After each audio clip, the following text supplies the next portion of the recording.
आदि भाई स्कूल ले बहुत पाठ रही मु तो किछि भी करनी आदि स्कूल बोले खास बोले किछि किछि तमरा खाली बहु बहु ए बहु अरे कौन मेरे छोड़ दिया कौन है बहु मुझे स्कूल देबी स्कूल ले आज अंडा मिलबो मु स्कूल बेकार दे कोन करबी अरे स्कूल ले अंडा मिलबो बोले कोन स्कूल जिबु न हां आ घरे बनी अंडा दबो अरे तुम चुप करो हे मो कथा मो बदुची सुन धन तोरे पाठ पढ़ा बयस स्कूल जीवो पाठ पढ़े हेले ना बो मु स्कूल देबी कि पाठ पढ़ी मु आटे तार पाठ पढ़ा छाड़ी देबी मु पाठ दमा पढ़ी कौन हैला आज तक पाठ पढ़िबुनी आ कोन छेड़ी चराइबु औ भलो हैला तते एथरा 4-5टा छेड़ी आनी देबी जे चरई तुबे तुम चुप करो हे मो कथा मो बदुची धन तू पाठ पढ़ा छाड़ी दे के भी तने कोन करिबु ओ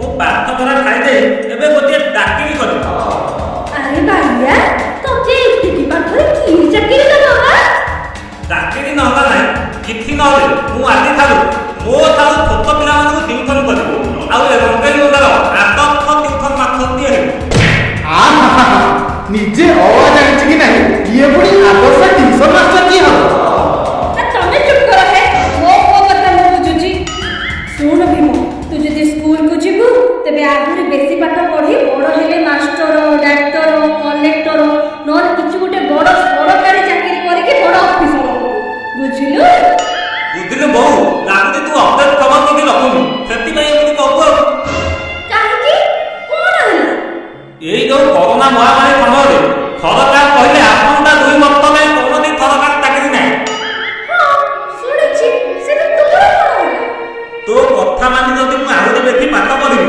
बड़ होला परे केते को सरकार जदि घोषणा करदेबे ते एबे तो काहा को भी सरकारी चाकरी मिलिबो नै तेबे कोन हबो कहि मो पाठ पढा परिश्रम सब बेकार हबो नै कहि अरे पुआ पाठ पढ़ा केबे रंथ बेकार जाएनी तू बेसी पाठ पढ़िले भलो ज्ञानी हबो लोके तते सम्मान देबे तू 5 जण करे जणे हबो लोके तते खातिरी करबे ए तो मिठा कथा को तू परा कहू मो अपना आत्म पाठ पढना आनी तथा बेटा को ताको गां दो आत्म पाठ दत्त को गां रे सम्मान दो सबु विद्यालय को गां लोके ताको खातिर भी करो आ ते गां रो मुखिया ओहो ए सब सत्य कथा किंतु बने कौन देखुनु मो बाबा तो पाठ पढ़ करली किंतु गां लोके ताको कोन खातिर करली गां लोक कथा छाड़ से आके हम घर तो मुखिया है पाले ए कोन कहि तो मुह भारी पड़ी गया तते दौची अरे तुम चुप करो रे ऐसे तो ठीक ही कहूची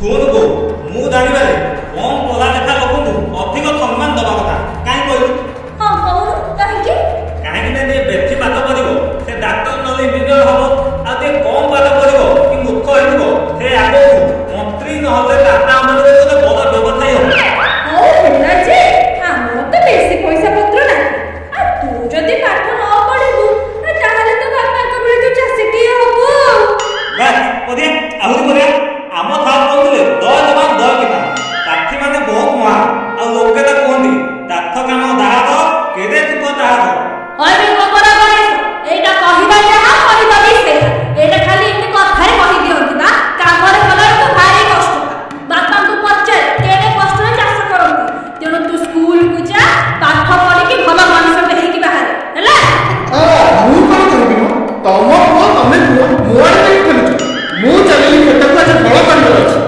एटी विभाग सुन आज एते कि स्कूल को जीवन बोली कहूची आ न जाऊ आ ताकू तम सो खेत को नहीं जाऊ न से आज तम सह रही जानि परिबो कि चाष काम केते कष्ट बोली बहुत सुना लो वो बहु पढ़ी की हबो लो आ मु जाउनी मो बापा तो आज काम करू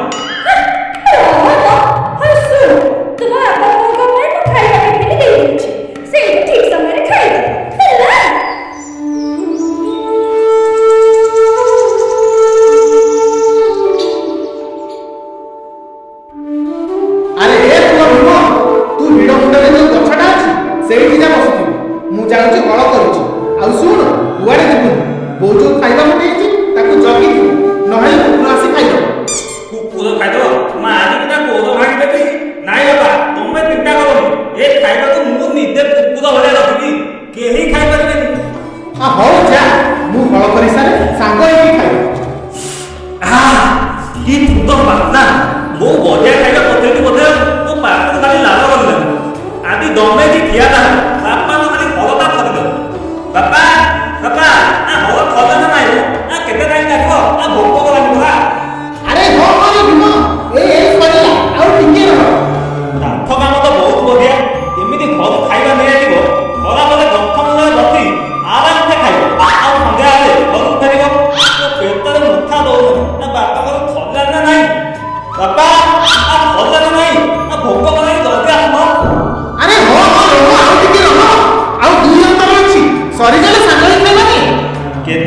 ପାଗ କେତେବେଳେ କରିବ?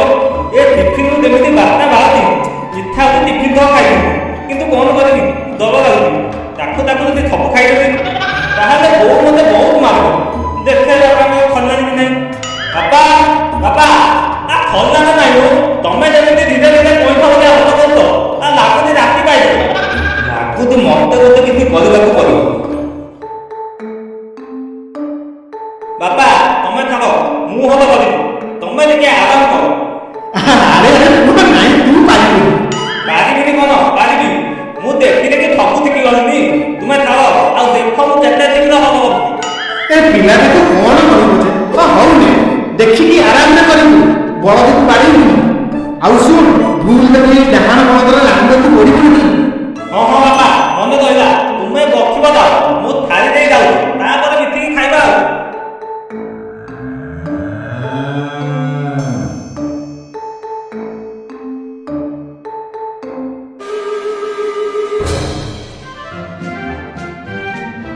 ଆରେ ଆରେ କ'ଣ କରୁଛି?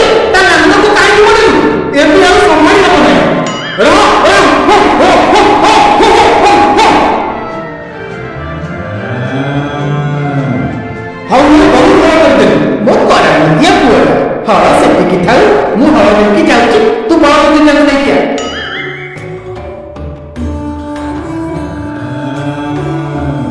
ବାପା ବଳଦକୁ କୋଉଠି ବାନ୍ଧିବି? ଆରେ ସେଇଠି କୋଉଠି ଜାଗା ଦେଖି ବାନ୍ଧି ଦଉନ। ବାପା କହୁନ କୋଉଠି ବାନ୍ଧିବି? ଏଇଠି ବା କିଛି ଜାଗା ନାହିଁ। ହେ ଭଗବାନ, ଏ ପିଲାଟା ମୋ ମୁଣ୍ଡ ଖରାପ କରିସାରିଲାଣି। ଆରେ ସେଠି ଯଦି କିଛି ଜାଗା ପାଉନୁ, ତେବେ ଆସେ ମୋ ଅଣ୍ଟାରେ ବାନ୍ଧିଦେ। ମୋ ମୁଣ୍ଡ ଖରାପ କରିସାରିଲାଣି ଏ ପିଲାଟା। କୋଉଠି ବାନ୍ଧିବି କହିବି।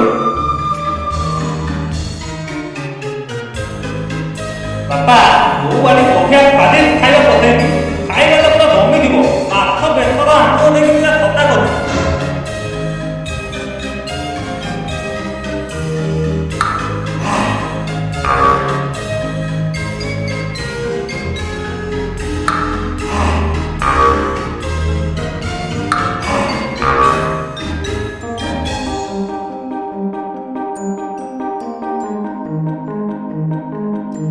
ଆରେ ଇଏ କି ନାଦି ଖେଲା? ଆମ ଦୁଇଟା ଯାକ ବଳଦ କୁଆଡ଼େ ଉଠେଇ ଗଲେ। ବଳଦଟା ଗଲେ ମୋର ଏକମାତ୍ର ବାପା ଫେର ବି ଚାଲିଗଲେ। ଫେର ଦୁଆତେ ଗଲେ ଗାଁକୁ। ମୁଁ ଆଗ ଖାଇଛି, ତାପରେ ଦେଖିବା। ଓ କି ଶାନ୍ତି! ଆରେ ମୋ ବାପା ବଳଦ ଦିଟା ଏବେ ଆସିଲେନି। କ'ଣ ବଳଦ କଥା କହ? ମୋ ବାପାଙ୍କୁ ଯଦି ଭାତରେ ନ ନେଇକି ଗଲି, ବୋଉ ମତେ ମାରି ପକେଇବ। ଯାଉଛି ବାପାଙ୍କୁ ଖୋଜେ ଆଉ। ଏ ଖରା ବ୍ୟସ୍ତରେ ବାପାଙ୍କୁ କେମିତି ପାଇବି? କେହି ତ କାହିଁ ମୋତେ ଦେଖା ଯାଉନାହାନ୍ତି। କାହାକୁ ପଚାରିବି? ଏଇଠି ତ ତମେ ବସିବି ଆଉ, ଯାଏ ତାକୁ ପଚାରିବି।